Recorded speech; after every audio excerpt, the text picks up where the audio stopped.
Welcome to USA Global TV and Radio, where our mission is to provide education, entertainment, hope, and inspiration.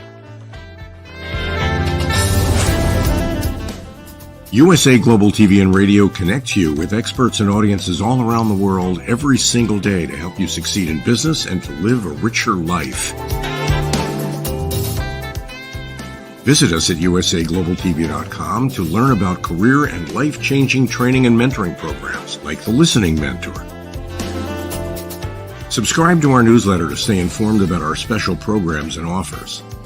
Discover how you can become a guest on one of our shows or a host or producer of a USA Global TV and Radio show of your very own. That's USA Global TV and Radio, where the doctor is always in.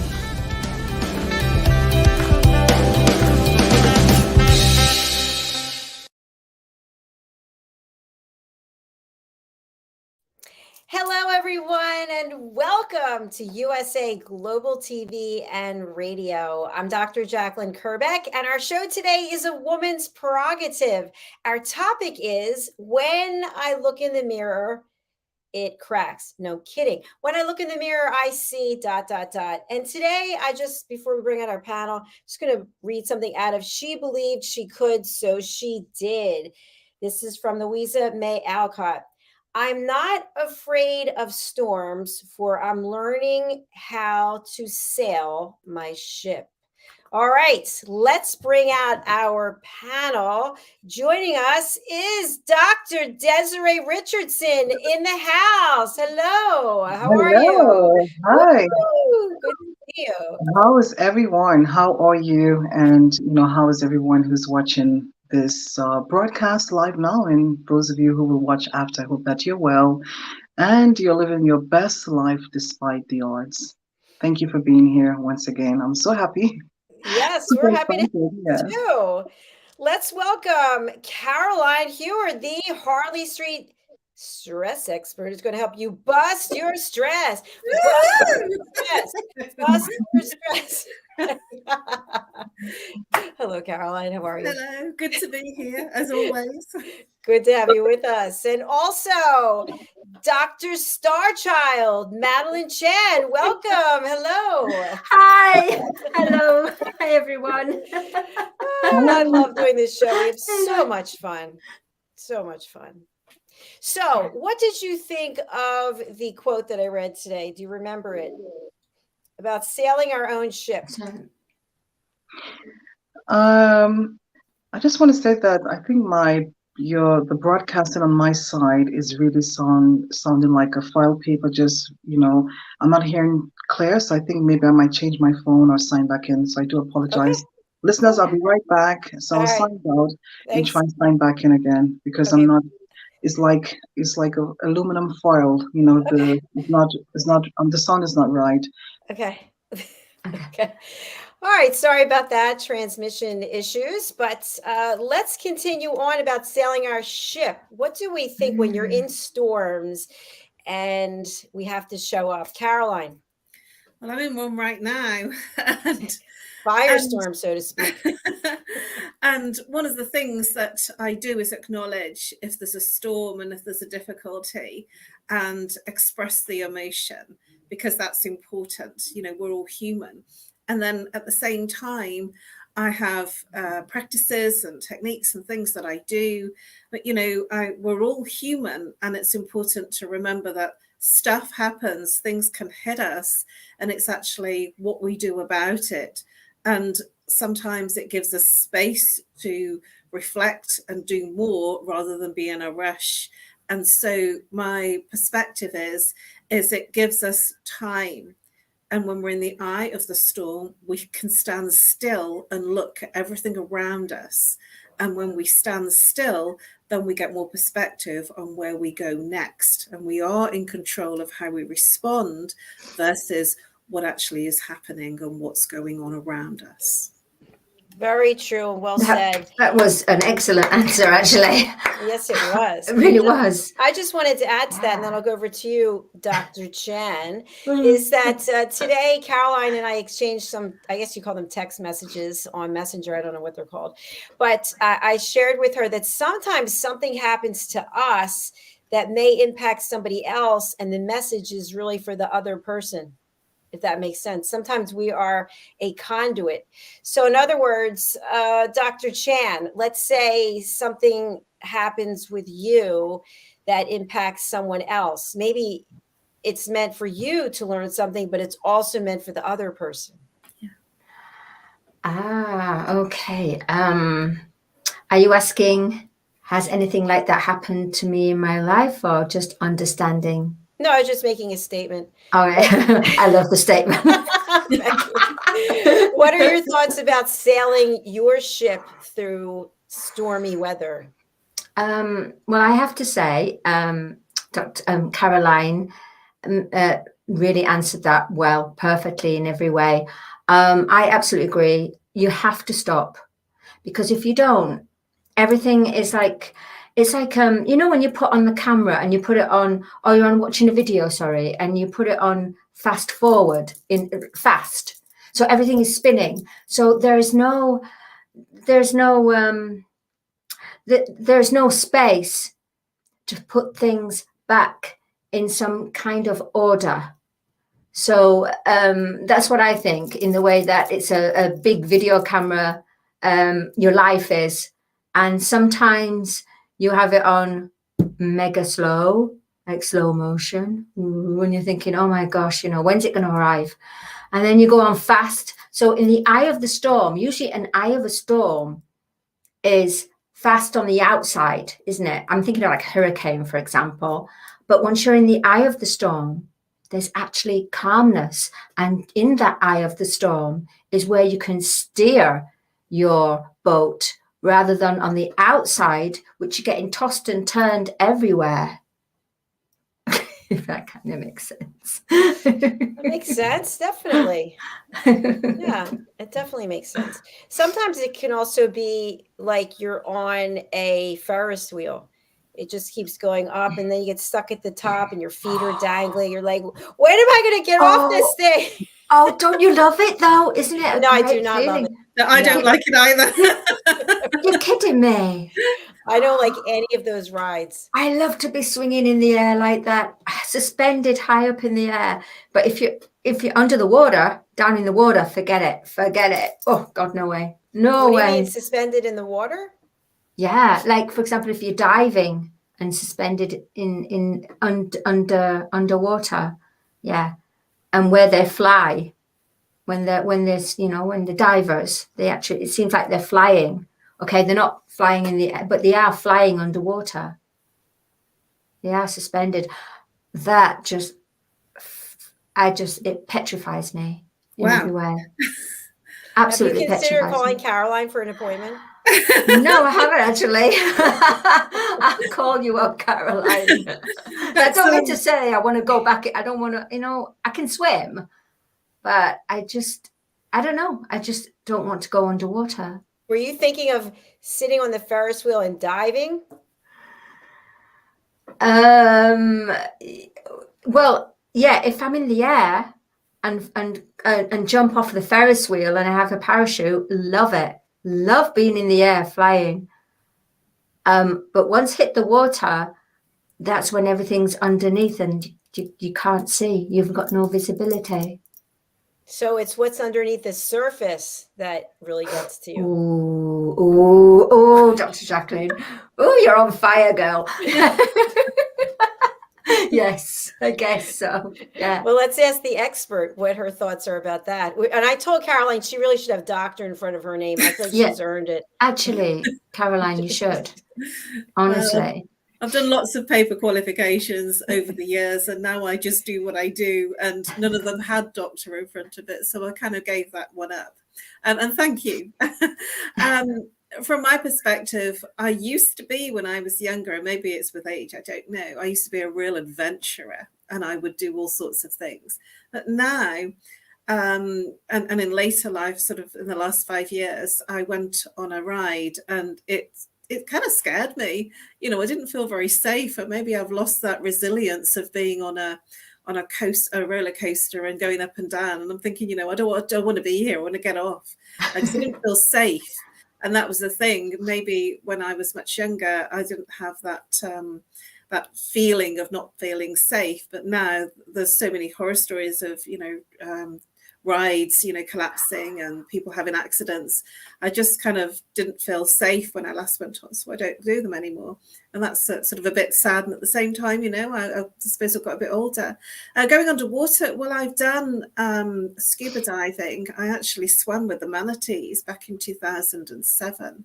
And that was absolutely amazing. And it was my first time scuba diving and having instruction and literally swimming with the manatees and literally tickling a manatee. I was in Tampa, Florida at the time, and we went out to an area that the manatees were in the wild. And it was an absolutely wonderful experience. And from my perspective, it was frightening not knowing how to swim underwater. And then when I was advised how to use the equipment, I felt safe again. So there is, for me, a feeling of needing to be safe, and then I'm okay. That's an interesting point, actually, Caroline. It is. Feeling of being safe. Because I don't feel safe. I really don't. Ever? Well, my fear came when, do you remember when Jaws came out? Dun, dun, dun, dun, dun, Dun, dun, dun, dun, yeah, exactly. I was, when I was young, I was literally on a rafter, and I was just like relaxing in the sea. And my brother and his friends decided to play a joke on me. And it's exactly like Jaws. They had like these swim hats with a fish fin, like a hat with a fish fin at the top. So they were under the water and they were swimming around me, and I'm like panicking like crazy. And then I got tipped over, and I thought these sharks were going to get me, but they were my brother and his friends. But it kind of. So every time I went swimming after that, I heard da da da da da da da, and it stayed with me for ages. That song was so powerful. It affected a lot of people actually in the water. Do you remember it? I do. 1979. That film Yeah. Was it 1979? Oh my Yeah. gosh. Wow. Dr. But it was- Desiree is back with us. Let me welcome her. Doctor, hello. I have no idea what we're talking about, but welcome back to the show. We started out on a Ferris wheel, and then we're in the water. With Jaws. Your Jaws. So let's start on to our topic. I'll start with Dr. Desiree. When I look in the mirror, I see. What do you do? How do you respond to this? When I look in the mirror, I see a woman who have gone through so many things in life, but there was a reason that I had to go through these things so that I can become the woman that I'm meant to become today. So I see a woman of resilience, a woman who have overcome, and a woman who's persevering. Thank you. Thank you. Appreciate it. I love Wow. that. Anyone have Yeah. comments about what Dr. Desiree shared? Yes, I have a couple of comments. I never really thought about it like that. And that's a really, really wonderful insight, Desiree, because from my perspective, I see a woman that's not aging, and I really feel good about that. But your perspective of, seeing resilience is not what I've looked for before. It's something that I feel rather than see. So I really like your perspective. I'm looking at what I see in the mirror. And when I look in the mirror, I see, girl, you're definitely keeping your looks good. You've not got any wrinkles. I'm really proud of you. And I'm being really honest. So we've got Caroline who's seeing something visually. We've got Desiree who's seeing something within. Is that what I'm hearing? Yes. Yeah. Okay. And Dr. Chan, where do you stand in the whole mix? I see a shopping list. Oh, let's hear about it. Yeah, I see a woman, that's me, that's been through so many different lessons, from abandonment, rejection, harassment, physical and mental abuse, rape, alcohol addiction, drug taking, being a people pleaser, being a walkover, just being a doormat, and then to wake up and start to face the my fears, the shadow. Apart from under the water, I haven't faced that yet. But the fear, the shadow of my fear, and to purge and cleanse, and to really get to know. I've always followed my heart. To really follow my heart. So I see a woman that is a childlike essence, that has this, that's retained her youth, and that just wakes up every day just looking forward to what brings through, whatever it is, whatever it may be, and knowing that I have the experience now to recognize those energies and how to deal with them, apart from going underwater. I'm still doing. Wow, thanks for that transparency. You really let it all go right there. That was something. Thank you. How do you feel after sharing like that? Yeah, I feel great. That's me done for the show now, isn't it? Really? Take a nap now. I'll take a nap. Well, I'll add in, actually right over here, I have my 10 times powerful magnifying glass. And so when I look in there, I always see room for improvement because, as I've said before, I'm obsessed with tweezing. So just a quick story. 30 years ago this day, I was walking down the aisle to get married. And when I stood there looking, I knew I wasn't doing the right thing. But somewhere in that night, which was an amazing party, I had these really thick eyebrows because part of my heritage is Armenian. And I swear by the end of the night, they fell out. And I've been drawing them on ever since. And fast forward, I got a phone call from an ex-boyfriend who's been seeing me on Facebook and asked me what was going on with my eyebrows. So now when I look in the mirror, I'm not tweezing anymore where I was, and I'm seeing new growth. So the point is, I feel like there's new possibility. Woo! That's awesome. That's a very long story, but That's a mountain to get over, because you're continuously on the screen. You have to have an image. yes, That way. Yeah. yeah. So Well it's done you.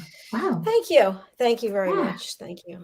I'm finished for the day as well. So Desiree and Caroline, I'll leave you to it. So I think we talked about this also before, but some people have many mirrors in their home. Some people have mirrored ceilings. Everywhere they look, they can see themselves. And then other people don't have a lot of mirrors. I know that my dermatologist told me to get rid of the high-powered magnifying glass.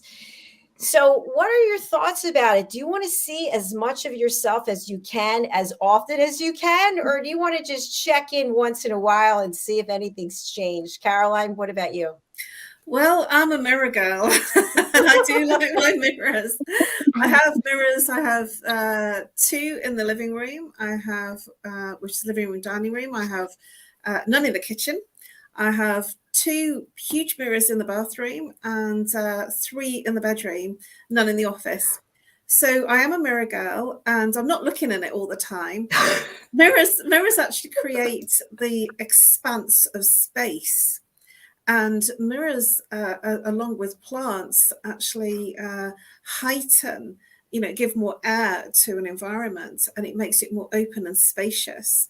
And so I have lovely Victorian gilt-edged mirrors everywhere, apart from in the bathroom. I have an Art Deco 2 mirrors that are Art Deco looking. So, they're mirrors with character that I have everywhere. And I don't have an issue with my appearance. And what I did want to share was I used to have an issue with my appearance. And when I started to do some study back in 2007 on my own intimacy, I studied a training course that actually asked us to do a practice where we looked into the mirror. And I wouldn't look into the mirror. It took me 3 goes, and the facilitator put me in front of a huge mirror, and I didn't have the small mirror like everyone else, because she could see that I had a problem with looking at myself and feeling comfortable with looking at myself. And it's called a mirror practice. And I didn't at that time even like myself, never mind love myself. And so I've gone through quite a journey in terms of looking in the mirror, because I would look in the mirror to make sure that my hair looked right or my makeup looked right, putting on my lipstick, but I wasn't looking in the mirror to actually feel comfortable. And, you know, I can see myself, you know, many years after that, actually having an extremely different perspective in terms of feeling comfortable with lots of mirrors and how I feel about looking in the mirror. And so it's I'm seeing a huge shift in myself in comparison to where I used to be back in 2007. Wow, that was really profound. Yeah. Thank you, Caroline. Yeah, I appreciate that. Yeah. We have a comment, but we don't know who you are. Thank you for sharing. Facebook user, if you'd like to type your name, that would be fantastic. So you've got lots of mirrors and you like what you see. I think you're in a good place, Caroline. Well, I've done some work. Good for you. It's nice to hear that. How about Dr. DESZIREE? How do you feel about mirrors and how many do you have? I don't have much mirrors in my home at the moment, but when I look in the mirror, like years ago, and I was scared of looking in the mirror because I've been told by, you know, my past experience with, you know, with friends, family, or relationships. I just don't want to point out anything.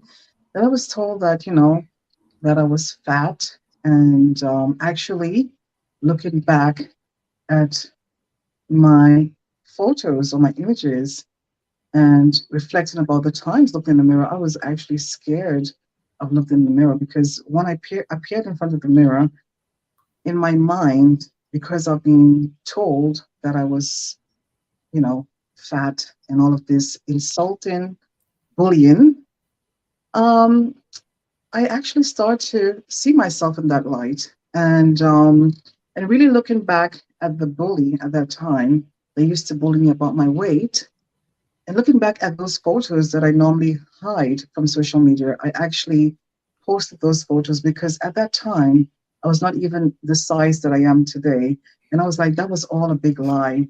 So when I've learned to build my inner strength and to accept the way that I am. And of course, there's nothing wrong in working towards your common goals if you want to work towards that vision of how you want to look. And of course, it's all about how you want to feel.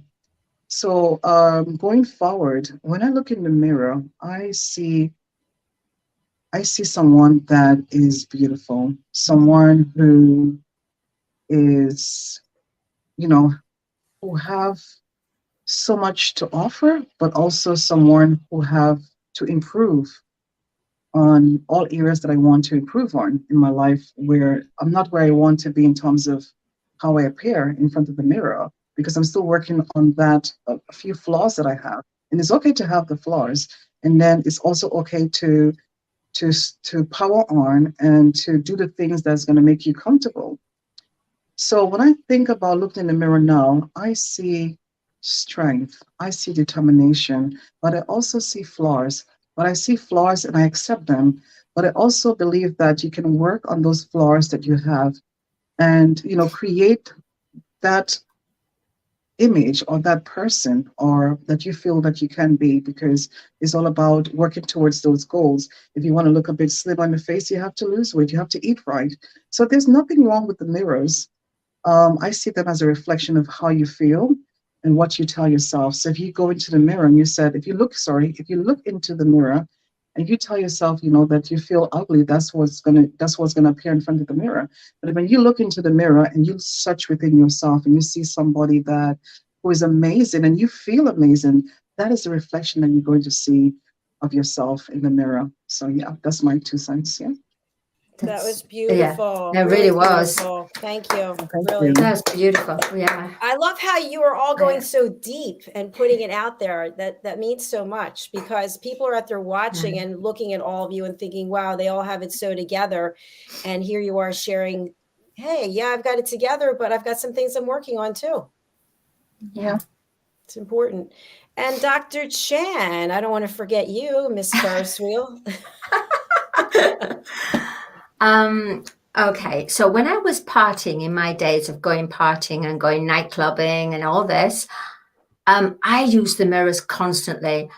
I looked in the mirror and I got ready in the mirror in the bathroom. I was like loving it, lashing it up, loving it. When I went past a shop window, I'd look back and go, girl, you're looking great. You know, I'd be going, wow, wow, wow, fabulous, fabulous. But when I started to wake up from 2012 and started to work on my inner world, I didn't want to look in the mirror once. And for 5 years, honestly, I looked hardly anything in the mirror. I didn't want to know, because I was doing lots of clearing and purging and cleansing. And then after that, when I came out from that, I then had to go be thrown back into society, because I went like a hermit, like a cave for 5 years. I went away and marooned on Gozo, on an island. And then I had to slowly go back into society again, into working environment. And it was actually a fashion shop, and it was about customers looking in the mirror, and I would admire everyone that would look in the mirror, and yet I really wouldn't look in the mirror. And it was only since 2020 I started to look in the mirror. Then after I began with Dr. Jacalyn with USA Global TV and Radio, and the fact that I had to be there, that's when I really started. With DESZIREE as well, she gave me a lot of confidence to look in the mirror about beauty and the goddess and the divine feminism, because I never thought that. And now I looked at myself in the mirror and go, yeah, I can now say I've reached at that point, but I have flaws. I'm still working on my middle part of my body. So yeah. Wow, thank you. That's beautiful. Let's What about hear you, Dr. Jacalyn? For the middle part of the body club. Come on. I need to go solid core. We do have some comments, and thank you so much. I don't know who you are, but we appreciate it. Please, let's support each other. We must believe that we are unique. Imperfections are meaningful, and then miss you. Very nice. So I don't know who it is. If you want to type your name, we'd love to hear from you. So thank you, Dr. Chan. I will answer that question. I love mirrors, and we'll be leaving here soon to go to our place in New Jersey. And I have big mirrors that I've had for years. They're all gilded in gold, and some of them are floor mirrors, and some sit on furniture, and I miss them because it makes the room look so much bigger. And the way the sun shines in on, like, you know, now I'm in a pitch black room that's very small. There's only one mirror over there, and then this little magnifying mirror. But the truth is that when I look in the mirror, I always find the flaws.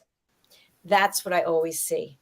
And I have to not focus as much on it. And kind of interestingly, you know, I turned 60, which it seems like it was yesterday, but it was already almost 2 months ago. And I was going through my old pictures back to 2012 because the phone has that many pictures on it. And those pictures, I remember thinking, wow, you look really good.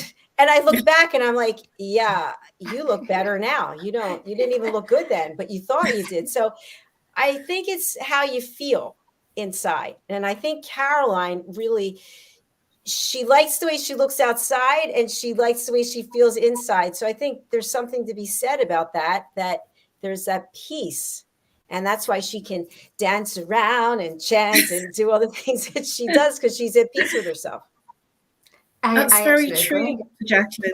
It's about being comfortable in your own skin. And I've spent many years in that kind of training, feeling comfortable and getting comfortable with who I am and what I am and what my likes are and what my dislikes are. And I've spent a lot of time in my own company and getting comfortable and liking and loving who I really am. And there was a time for many, many years that I wasn't comfortable with who I am and what I was and how I showed up. I was always very much, as Dr. Madalene Chan has said, a people pleaser, you know, looking for approval. And so I can see how much I've grown. And at the same time, there's always room for improvement. Because we're growing, we're evolving. That's, you know, who we are as a human being showing up. We are evolving in our own space and in our own time in terms of our own personal challenges. And I do feel like I'm a long way from where I used to be. I used to cover myself up dramatically, and now I'm much more comfortable being myself. And to be on TV like this was a huge no-no. I wouldn't put myself in front of camera. Didn't feel I was good enough, didn't feel I had enough to say or to share that anybody would be interested in. So this for me is a huge step forward in stepping into my personal power of that I have something to share that people actually want to hear. That is absolutely beautiful. Our team members have left us for the moment, but I love what you're sharing, because I remember when you were here from the beginning and we were doing A Better You, and that person and this person today, I mean, there were always threads of who you are. They were always there. Dr. Desiree's back. But who you are and what you've accomplished and the significant contributions that you bring, you are an expert in so many areas. And I love how you just show up and just say the way that it is. You just put it out there. And Dr. Desiree, you did the same thing as well. And I think that's why you're both role models for women and people all over the world, because people are struggling, people are lost, and they're looking to people like you to give them that courage to come forward. So I'd love for us to just discuss maybe something that you don't have to be specific about it, but something that happened. You're on a global stage all the time, right? You're out presenting, and yet in the back scenes, you know, the what's it called? In the green room of your life, something else was going on and you had to deal with it and still show up in whatever capacity in your professional life. So I'm going to start with Dr. Desiree. Anything you'd like to share about that? Oh, yes. I mean, there are times when when you are involved in, like, maybe a circle or a group of people, maybe your personal relationships, and you find yourself being drained or being let down or being, just like kind of like, let's say, drained from your energy. But you need the strength because you have people that are dependent on you and you need to power on. So this is something that I do, is that it's always about how I feel when I'm around or in a room of people, or I'm meeting up with people, or I'm in a circle, I am building a relationship with friends, and I've learned to protect myself, to protect what I allowed come into my space, how I feel about certain things. So I always keep that very sacred. Like, I've learned to do that. I've learned to also take all the negatives that are coming my way and turn them into a positive. I've learned to develop those techniques. And so this is something that I do. And during my time where I have to lead a lot of women from all across the globe, I have groups of women who are also leaders across the globe that I manage. And, and I have to keep my energy sacred and always have to build it up because they need that support, they need that strength. So as a leader, you have to be very vigilant on how you're spending your time and what you're focusing on. And of course, the thoughts that you're creating in your head, because there are people who depend on you, who lean on you for support, and you have to be strong mentally, physically, emotionally. So what I do is that I remember I was a few years ago, I was just feeling, I was, in a relationship. I haven't been in a relationship, for a couple of years now, but I am dating someone virtually. And, during that time, I felt like, I was drained from my energy and I had to power on. I had to let go of things, situations, and of course, people that was close to me, one particular person, because I felt that my whole life felt like it was just like, it was just taken from me. Like my whole, vitality, my strength, my resilience, everything that I need to power on, because this is sacred to all of us. If we don't have that, we don't have the mental stability, if we don't have the emotional intelligence to master, then we are losing out on a lot of things. And this is what I say to women: your energy is very sacred, and you have to know who you spend that time with and who you let into that space, because that's personal. Your whole body, or it's like a temple. You have to know who you're going to be, having that relationship with, that close connection. And so what I did is that I use the power of my thoughts and the power that that I can use to gravitate, but also to elevate myself to continuously powering on to help these other women that I'm supporting, that I'm encouraging. So I was like, a woman that takes action wins, and this was my motto. So when I reflect that, and I wrote it and I wrote it down on my door, and I put it there, and I said, a woman that takes action wins. And these words that I've written, it had like a beautiful energy. And every day I will say to myself, and I use that strength, that determination with those words. And I just want to say that words are powerful, whether written or spoken. And I use these words: a woman that takes action wins. And these words elevate me to power on, to continuously empower those other women. They were going through so much. They were going through other financial, I mean, not financial, but personal relationships. Some was going through divorce, some was going through COVID, some was going through so many different things. And I had to use my strength to also help them to overcome. So this is my experience, and I'm happy to share it. Yeah. Well, thank you so much for sharing that. That's a lot that you just said there about the energy levels, and about you have to protect your circle and yourself. And I think that's a challenging thing to do. Sorry, Dr. Chan, I forgot you were back there. But yet you have to do it, and you have to do it with grace. You have to do it with dignity, and you have to actually do it in a way that people are not offended, because you are in the public eye and people are always watching. They're watching on Facebook. They're so-and-so's posting things. So-and-so's disappeared. So whatever the case is, everybody's watching. So we just have a few minutes left, and I'd like to hear from our other two panelists. Let's go with Caroline. As soon as I can take this banner down, let's go with you. One of the things that we can be sure about is that life brings you challenges, and it's always about how you respond and react to them. And I've had such challenges, as we all do, with different things that we're faced with working on or accomplishing. And one of the things that I would honestly say that works for me is that no man is an island, or woman is an island, that we work together. And if I have any challenges, I usually ask, I reach out and say, is it possible? Could you do this for me? I'd really be grateful if you could help me with this situation or with this issue.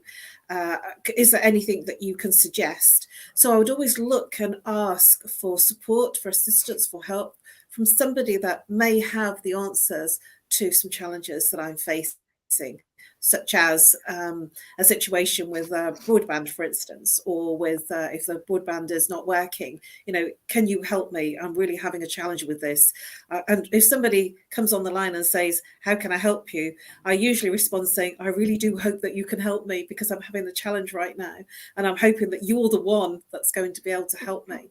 And I just feel that my response and my level of communication, even if I'm in challenge, because I'm responding and asking in that very kind way, I usually get kind responses back, and I usually get people helping in every way that they possibly can.